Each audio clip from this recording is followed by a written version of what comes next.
Rain hammered Sterling Heights like a relentless drum, shaking the massive windows as thunder growled overhead.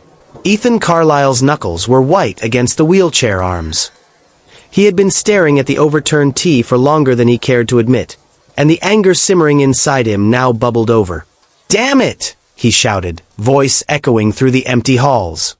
A soft, tentative voice floated from the doorway. "Sir, I can help clean that up." Ethan spun toward the sound, his eyes narrowing. "And who are you?" "Another servant thinking they can fix my life with a towel and a smile." Lila Monroe stepped into the room carefully. She held a towel, her posture poised but gentle. "I'm Lila, sir. I just started here. I didn't mean to intrude. I thought I could help." Ethan let out a bitter laugh. "Help? You have no idea what's broken here."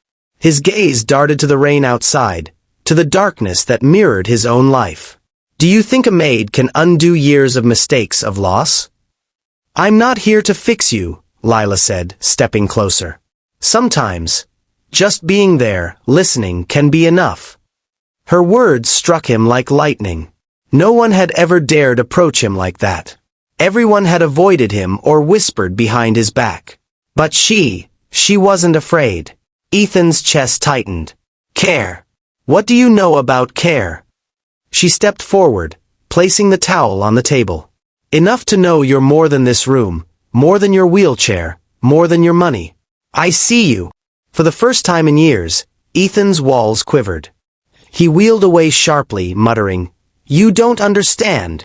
But Lila didn't retreat. "Maybe not everything, but I can try. And sometimes, someone trying is enough." The next morning, Lila appeared with tea. Ethan scowled. "You again. I thought you might like some tea," she said softly. "I don't drink tea," he said. "Then sit. Just sit with me." Silence stretched, punctuated by the rain. And slowly, Ethan felt it, a flicker of calm. A small ember of connection. "Why do you care?" he finally asked. "Because someone had to." "You're worth more than this emptiness," she replied. Ethan scoffed, disbelief warring with curiosity. "Naive. Maybe. But naive can be better than broken," she said. Something inside him stirred. Days bled into weeks. Lila left small notes on his desk, stories from the world outside, little glimpses of life beyond the mansion. Ethan resisted at first, snapping at her, accusing her of pity. "You don't know what I've lost." She knelt beside him. "Maybe not everything, but I know loneliness. You don't have to face it alone." For the first time, Ethan hesitated. Part of him wanted to push her away. Part of him wanted the comfort she offered. He said nothing. She didn't demand. And slowly, painfully, he let himself breathe. One evening, the storm raged with unusual ferocity. Lila entered carrying a candle.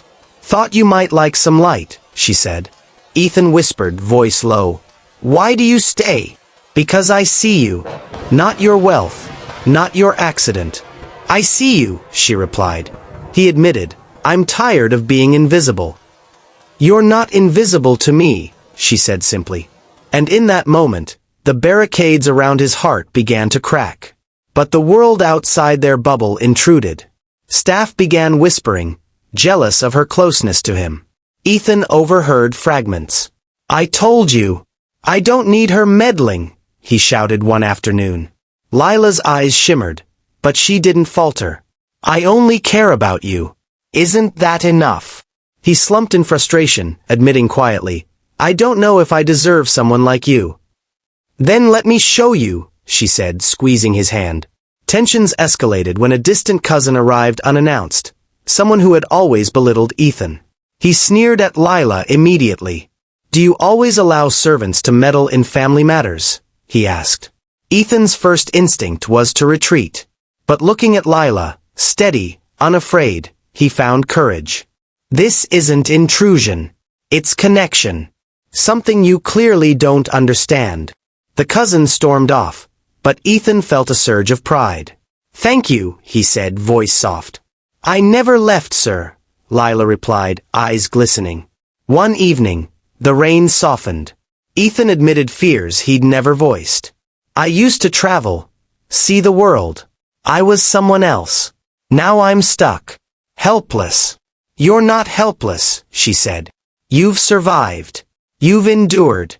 And now, you can begin again. Tears escaped him despite his pride.